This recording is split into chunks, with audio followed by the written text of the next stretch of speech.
Uprising, oppression, displacement,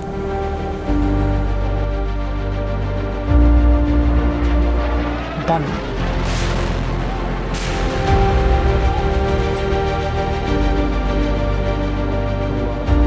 devastation. 10 years of war in Syria, a country torn apart with no end in sight. A year after the start of the Arab Spring, when Mohamed Bouazizi burned himself in Tunisia and sparked the uprising that overthrew President Ben Ali. The popular movement began in Syria on March 15, 2011. The people denounced corruption, nepotism, and the cruelty of security apparatus of the Arab Socialist Ba'ath Party. The iron fist of the government failed to suppress the popular movement that started from Daraa and spread to Damascus, Homs, and the rest of Syria. Syrian military officers began to defect one after the other, announcing their intent to confront the regime forces. The popular movement then turned into a civil war, and no one was spared.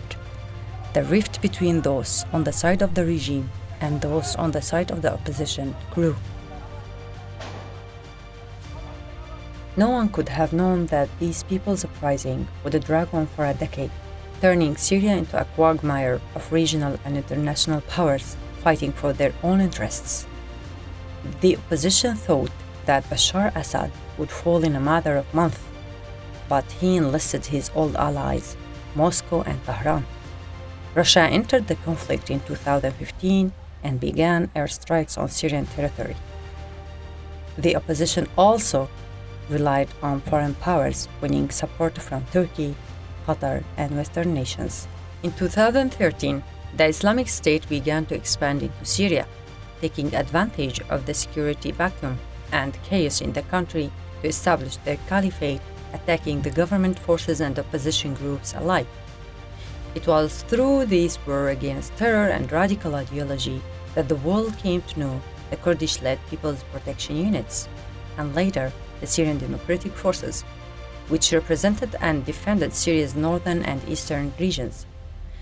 The people of northeast Syria saw that the regime would not accept the diversity of Syria or guarantee their rights, and also saw that the opposition had, to a large extent, been co-opted by radical militant groups serving the interests of Turkey.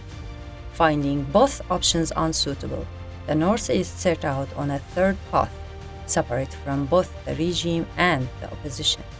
The autonomous administration in Syria's north and east eventually came to control nearly a third of the country.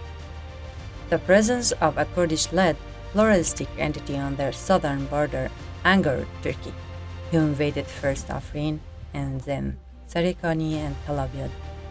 These regions suffer under Turkish occupation until today. Meanwhile, the Syrian opposition remains fragmented. Many of them have defected. Infighting among various opposition groups happens almost daily in the areas under their control, not to mention a massive toll of violations committed by opposition in northern Syria. The regime still shows no willingness to evolve or compromise. Arrests, detention, and attempts to sow discord by the government haven't stopped. And even in the Syria's so-called de-escalation zone, the fighting is ongoing and the death toll continues to rise. Asitana, Geneva, Sochi, and conference after conference have failed to put an end to this tragedy. Those who first shouted slogans and raised banners in Daraa, filled with hope for a better life in a new country, could never have predicted that even after 10 years of struggle, chaos, and bloodshed, their country would remain in pieces with still no end in sight.